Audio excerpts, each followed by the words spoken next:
I feel like this debate should have died in 2016. Why am I making this video right now? Whatever. See, the NBA offseason has stages.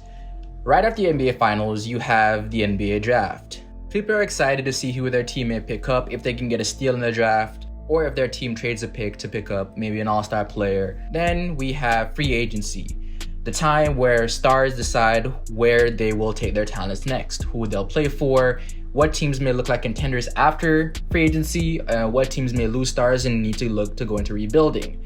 After that, we have Summer League. We get to see these young NBA players get their first, NBA action. You get to see how well they play, what players may look like bust, what play may look like actual good NBA players that can go for Rookie of the Year or be stars in the future.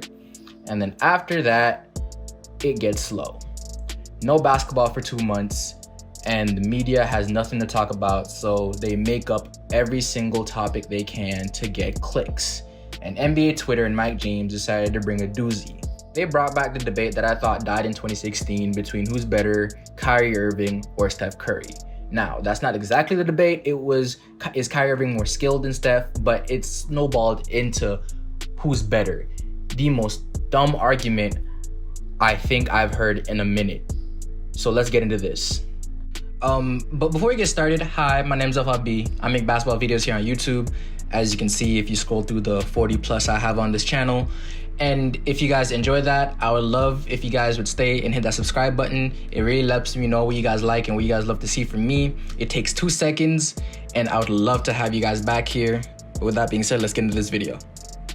But before we get too deep into this, let's go to where this debate actually began. It began where Mike James, a guard for the Brooklyn Nets, stated that Kyrie Irving is more skilled than Steph Curry. Steph Curry just shoots better. Everything is in Kyrie's favor skill-wise. Now, is this a untrue statement? Not at all. Kyrie Irving is probably one of the most skilled scorers, if not the most skilled scorer to touch a basketball. When you talk about being able to get it done at every single level, from deep, regular three-point line, mid-range, at the rim, floaters in between, mid-post, right elbow, left block, finishing at the rim over 7-footers, being able to shoot over 7-footers. Kyrie Irving is the full package when it comes to having abilities to put the ball in the basket. There's no real way you can stop him because he always has a counter. With that being said, a lot of people have been getting out of hand and saying that this makes Kyrie a better player, and that simply isn't true. Being a more skilled basketball player normally does make you better, except when you talk about certain players that you just know that they're so masterful and so great in certain skills that doesn't matter what anybody else has, being that dominant in one category or 2 categories can definitely make you the better player. And my point is that Steph Curry's shooting ability is so dominant in this era of basketball that it does make him the better player than Kyrie. And Steph Curry's ability to handle the ball and finish at the rim and score in the mid-range is a lot closer to Kyrie's than Kyrie's shooting ability is to Steph. And being so dominant in certain skill in this era of basketball has allowed Steph Curry to basically transform this game into his playpen. He can get a shot off whenever he wants. He's forced teams to cover him at half court. Having that type of shooting ability and that type of presence on the court alone just makes it a lot easier for your teammates to score. Draymond gets open layups at sometimes because you have 2-3 players rushing to Steph off screens and leaving a wide open lane for Draymond.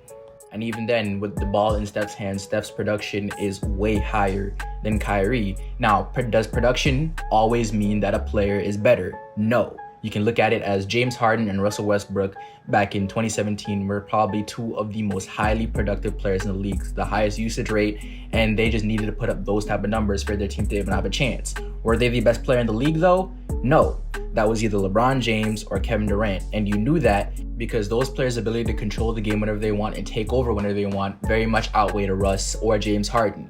Production does not always mean a player is better, but in this instance, it does. Putting up 32 points per game on 50% shooting from the field and about 43 to 45% from behind the arc on about 10 attempts a game is a lot more productive and a lot more efficient than Kyrie giving you 27 on 48% shooting, maybe 39 to 40% from 3 on 7 attempts a game. The sheer dominance in the certain category that Steph has, which is shooting, makes him the better player. I'll give you guys another example. This is the same argument people have with James Harden and Giannis. You will be delusional to argue that James Harden is not more skilled than Giannis. James Harden is one of the most skilled scorers in the league. Yes, he has a lot more ways to put the ball in the basket.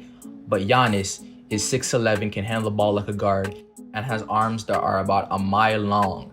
Being that size, having that type of frame, and being so dominant in the paint makes Giannis a better player, and he showed that because he's been able to anchor that team and be not only an elite defender but an elite scorer and bring his team a championship. It's the same dynamic with Shaq and Kobe. Who was the more skill scorer on that team? Kobe by far. But who was the best player on that team by far because he was so dominant in the painted area? Shaquille O'Neal. It's just that simple. Being more skilled does not equal better player. Being more productive doesn't always equal better player, but in most instances, it does. And I really hate these debates because it just takes so much away from the player that Kyrie is.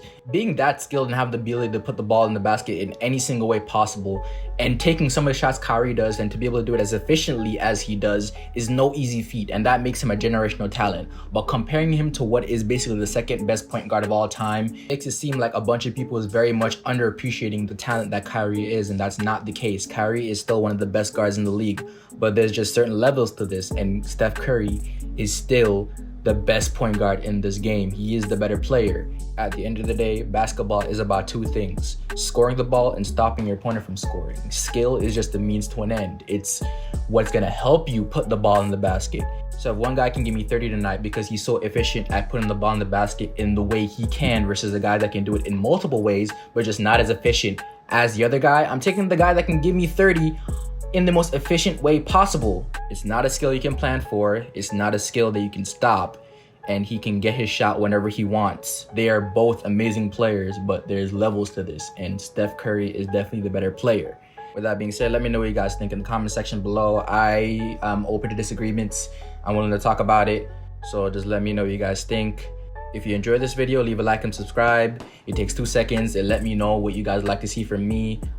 If you enjoyed this video, you probably enjoy this one right here. With that being said, this is FLB. That's my time, and I'm out.